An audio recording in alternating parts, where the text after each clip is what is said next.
இன்றைக்கு என்ன வார்த்தையை வைத்து நம்ம ஜெபிக்க போகிறோம், எந்த வார்த்தையை அதிகமாக இன்னைக்கு வாசிக்க போகிறோம் அப்படின்னா 1 தீமோத்தேயு புஸ்தகம் 6வது அதிகாரம் 6வது வசனம், போதும் என்கிற மனதோடு கூடிய தேவ பக்தியே மிகுந்த ஆதாயம்.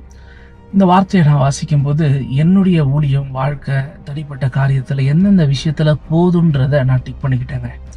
அதில் என் மனசை உறுதிப்படுத்திக்கிட்டேன். அதே போல் நீங்கள் இந்த வசனத்தை வாசிங்க, பொறுமையாக வாசிங்க. இன்னைக்கு வாசிக்கும் போது எந்தெந்த விஷயம் உங்களுக்கு ஆண்டவர் போதுன்னு சொல்கிறாரோ அதில் போதுன்ற ஒரு முழு திருப்தியை கொண்டு வந்து ஒரு தேவ பக்தியை, மிகுந்த தேவ பக்தியை, அதுதான் தேவ பக்திங்க.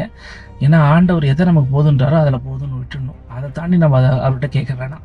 நம்முடைய தேவைகளில், நம்முடைய நெருக்கடியில், நம்முடைய போராட்டமான வாழ்க்கையில், நம்மளை துரத்துகிற பெரிய பிரச்சனையில் நம்ம வேற விஷயத்தை எடுத்து அதை முடிச்சலாம் நினைக்கும் போது ஆண்டவர் போதுன்னு சொல்லுவார்.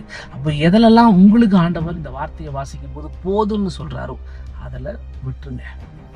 இந்த வார்த்தை சொல்கிறபடி கேளுங்க. நிச்சயமாக நான் விசுவாசிக்கிறேன், ஒரு பெரிய பிரேக் த்ரூவை உங்களால் பார்க்க முடியும்.